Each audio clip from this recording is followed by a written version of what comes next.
Bismillahirrahmanirrahim. Ini disebut amalan apa tadi? Zikir. Karena kita sedang membahas tentang zikir. Baik, sekarang yang kedua, masih ingat? Tadi kalau seorang sedang berzikir, maka konsekuensinya dia akan apa terhadap Allah? Ingat. Yang kedua, dekat. Pertanyaan saya, apakah setiap orang yang mengucapkan astagfirullah menjadi ingat kepada Allah? Itu masalahnya. Banyak orang pasca sholat mengatakan astagfirullah, tapi kalimat itu tidak mengingatkan dia dengan Allah. Itu masalah utamanya. Assalamualaikum warahmatullahi wabarakatuh. Assalamualaikum warahmatullahi wabarakatuh. Astagfirullah. Astagfirullah. Astagfirullah. Halo? Gimana? Anda salam langsung ngecek status. Lisan Anda astagfirullah, tapi tangan Anda megang handphone. Pikiran Anda melihat status. Sebagian orang bahkan merespon urusan dunia. Bagaimana istighfar bisa berkorelasi dengan itu semua? Itu masalah utamanya. Jadi semua kalimat ini ketika diucapkan bingkainya adalah zikir. Mampukah Anda mengucapkan istighfar ini yang langsung mengingatkan Anda dengan Allah Subhanahu wa taala? Ini poin besarnya. Nah, tahan. Saya berikan rahasia besar dulu di sini. Kenapa Anda mesti mengucapkan kalimat ini? Buka Al-Quran surah ke-71. Surah apa itu? Surah apa? Nuh. Bukan Al-Ma'arij. Al-Ma'arij 70. Ayat 10. Kalau mau dari ayat 9-nya. Sampai dengan 13. Kemudian saya kotaki ayat 10-nya. Nih, 10-nya saya kotaki di sini. Ini yang pentingnya. Awas, awas. Nabi Nuh alaihi salam berdakwah kepada umatnya. Berapa tahun? 950 tahun. Masya Allah. 950 tahun berdakwah kepada umatnya. Bahkan dakwanya terang-terangan juga sembunyi-sembunyi. Pelan dan silent. Ya, ada yang silent, ada yang terang-terangan. Kencang. Ayat 9-nya. Thumma a'lantu lahum wa asrartu lahum israra. Aku berdakwah kepada mereka kadang terang-terangan. Dengan kencang, sampaikan dengan terang. Tapi kadang juga aku sampaikan dengan pelan, dengan silent. Ada orang-orang yang memang secara pelan aku sampaikan halus. Sesuai dengan tipikalnya. Ada yang langsung aku sampaikan keterangannya dengan seterang-terangnya. Tapi tahukah Anda, selama 950 tahun berdakwah itu, yang terang-terangan, yang sembunyi-sembunyi, kalimat pertama apa yang dimintakan Nabi Nuh kepada mereka? Perhatikan ayat 10-nya. Faqultu astaghfiru rabbakum innahu kana ghaffara. Rahasia pertama. Perhatikan baik-baik. Kalimat pertama yang disampaikan Nabi Nuh alaihissalam kepada kaumnya. 950 tahun. Masya Allah. Lihat baik-baik. Baik terang-terangan, baik dengan sembunyi-sembunyi, pelan-pelan, ataupun jahar. Apa kalimat pertamanya? Fakultu astaghfiru rabbakum. Aku katakan pada mereka, istighfar kepada Rabbmu. Istighfar, istighfar. Ini. Nah ketika Nabi Nuh mengatakan, istighfar pada Rabbmu, istighfar pada Rabbmu. Apakah kalimat Qur'annya berhenti sampai sini? Tidak. Teruskan ayatnya. Innahu kana ghaffara. Rahasia istighfar yang pertama, satu. Allah akan turunkan minimal sifat ghaffar kepada hambanya. Nanti kita lihat. Apa itu ghaffar? Belum tentu. Belum tentu. Tidak seperti yang Anda bayangkan. Allah punya sifat ghafir. Tapi kenapa yang muncul ghafar di sini? Buka Quran misalnya surah Ghafir. Fusilat surah ke-40. Ayat yang ketiga. Ghafiridz dzambi wa qabilit taubi. Allah mengampuni dosa seorang hamba. Ketika mengampuni dosa, kalimatnya menggunakan ghafir. Ghafirun, ghafiridz dzambi. Tapi kenapa Nabi Nuh menyebut dengan kalimat ghafar? Faqultu istaghfir rabbakum innahu kana ghaffara. Kenapa ghafar bukan ghafir? Satu. Nih. Dua, teruskan ayatnya. Ayat 11. Yursilis samaa 'alaikum midrara. Dua. Orang yang sering istighfar, maka Allah akan turunkan keberkahan lewat curah hujan yang lebat. Curah hujan, hujan yang berkah. Masya Allah. Ada hujan membawa berkah, ada hujan membawa? Bukan, hujan tidak pernah menginginkan banjir. Hujan itu hanya membawa air.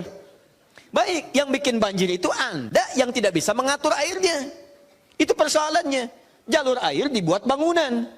Air itu kan sederhana, dia hanya mencari tempatnya, dia meresap sesuai dengan tempatnya. Cuman Anda tidak menempatkan air sesuai dengan tempatnya. Itu masalahnya. Tapi ini beda. Ketika turun, airnya membawa keberkahan dalam kehidupan. Itu lain. Itu lain. Nanti saya berikan rahasia setelah ini. 3. Teruskan. Wa yumdidkum bi amwalin wa banina. Masya Allah. Ya istighfar, istighfar, istighfar. Ketika kamu istighfarnya benar kepada Allah, wa yumdidkum bi amwalin, maka Allah akan melimpah ruahkan harta benda Anda. Ya. Meluaskan harta. Banyak. Amwal bukan mal. Wa banina, bahkan keturunan. Teruskan. 1, 2, 3, 4 keturunan. Allahu Akbar. Lihat faedah istighfar. 5.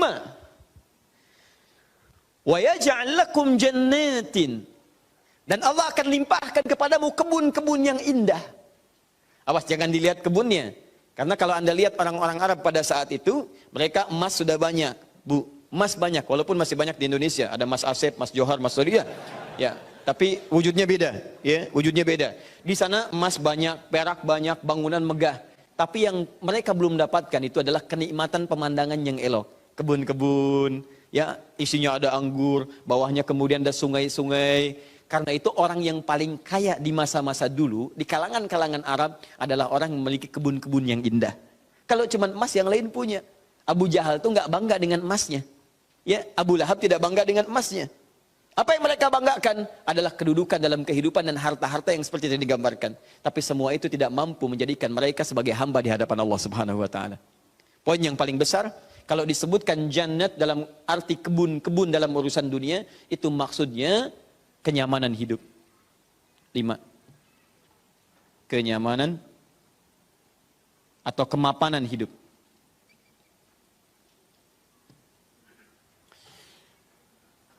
Wa yaj'al lakum anhara, kenikmatan hidup. Masya Allah, sudah mapan, nikmat. Kaya, tenang. Wah, ini hebat banget nih hidupnya. Dosanya diampuni oleh Allah, kemudian hidupnya berkah, hartanya melimpah, keturunannya juga luar biasa gitu kan. Setelah itu hidupnya nyaman, mapan dan nikmat, kurang apa lagi? Antum pilih mana? Kaya tapi gelisah atau miskin tapi tenang? Jangan pilih yang ketiga, saya tidak berikan. Nah, tahan sebentar, lihat sini. Jadi ketika Anda diminta istighfar, astagfirullah, astagfirullah, astagfirullah. Ternyata di antara esensi kalimat istighfar itu bukan kalimat biasa. Anda mampu mengucapkannya dengan baik, maka Allah turunkan kemuliaan lewat lisan Nabi Nuh itu. Faqultu astaghfiru rabbakum innahu kana ghaffara. Yursilis samaa 'alaikum midrara wa yumdidkum bi amwalin wa banina wa yaj'al lakum jannatin wa yaj'al lakum anhara. 6 kemuliaan bagi orang yang sangat senang beristighfar kepada Allah Subhanahu wa taala. Tapi ini masih urusan dunia. Akhiratnya belum selesai. Pilih mana? Miskin masuk surga atau kaya masuk neraka? Miskin masuk surga. Kasihan. Kenapa tidak kaya masuk surga? Ya itu pilihan dari saya. Ya. Ini pilihan dari Al-Quran. Saya kan tidak mengatakan jangan pilih yang ketiga. Itu yang pertama tadi. Ya. Lihat sini, ini jaminan kehidupan dunianya, mana akhiratnya. Ya Allah, kalau cuma dikasih dunia, saya tidak mau. Jangan-jangan saya dunianya bahagia, akhiratnya nestapa. Maka adakah faidah dari istighfar atau kehidupan akhirat saya? Kamu mau minta surga yang mana? Orang-orang surga biasa, saya berikan pada pelaku istighfar, surga seluas langit dan bumi. Quran surah ketiga, ayat 133. Ayat 133, paling kanan sebelah atas. Lihat. Di sini hidupnya lapang, di sini surganya seluas lapangan. Lapangannya apa? Bukan lapangan dunia. Perhatikan lapangan akhirat. Wasari'u ila maghfirah. Bergegaslah Anda untuk memohon ampunan Allah. Maghfirah, turunan kata dari istighfar, minta ampun. Bukankah istighfar minta ampun? Ayo cepat, bergegas, rajin, cepat. Orang yang rajin istighfar, cepat istighfar. Lihat, wa jannatin arduhas samawati wal ard. Maka kami akan sediakan harapan baginya menyediakan tempat kembalinya surga seluas langit dan bumi. Dan digolongkan ahli istighfar sebagai orang-orang yang takwa. Uiddat lil muttaqin, kami siapkan untuk orang takwa. Siapa orang takwa dimaksud? Awal ayatnya, wasari'u ila maghfirah. Surga seluas langit dan bumi. Masya Allah. Silakan kalau mau kopro, berhenti di mana tuh? Ya.